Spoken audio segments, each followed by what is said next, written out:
Welcome to వలయం TV. Kerala ఎన్నికల ప్రచారంలో మరోసారి పాల్గొన్న తెలంగాణ ముఖ్యమంత్రి రేవంత్ రెడ్డి ఈసారి కూడా కేరళ ప్రభుత్వంపై తీవ్ర విమర్శలు చేశారు. కేరళ ప్రజలను ముఖ్యమంత్రి పినరయ్ విజయన్ దారుణంగా మోసం చేస్తున్నారని మండిపడ్డారు. ఈ విషయంలో తాను చర్చకు రెడీగా ఉన్నట్లు విజయన్కు రేవంత్ రెడ్డి సవాలు విసిరారు. విజయన్పై పలు ఆరోపణలు ఉన్నాయని రేవంత్ రెడ్డి పేర్కొన్నారు. పవిత్ర శబరిమల అయ్యప్ప దేవస్థానం బంగారు మాయం కేసుతో పాటు కేరళ గోల్డ్ స్మగ్లింగ్ కేసులో విజయన్ పేరుందని తెలిపారు. విజయన్ కు ప్రధాని మోడీ గాడ్ ఫాదర్ అంటూ తీవ్ర వ్యాఖ్యలు చేశారు రేవంత్.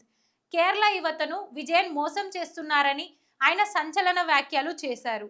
రేవంత్ ఆరోపణలను తిప్పికొడుతూ విజయన్ అత్యంత ఘాటు లేఖ రాశారు.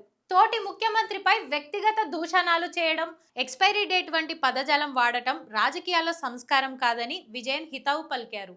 తాము బీజేపీ సిద్ధాంతాలకు వ్యతిరేకంగా సుప్రీంకోర్టులో పోరాడుతున్నామని, ఆర్టికల్ 131 కింద కేంద్రంపై న్యాయ పోరాటం చేస్తున్న ఏకైక ప్రభుత్వం తమదేనని విజయన్ గుర్తు చేశారు. బీజేపీకి తాము ఎప్పుడు బీ టీం కాదని ఆయన స్పష్టం చేశారు.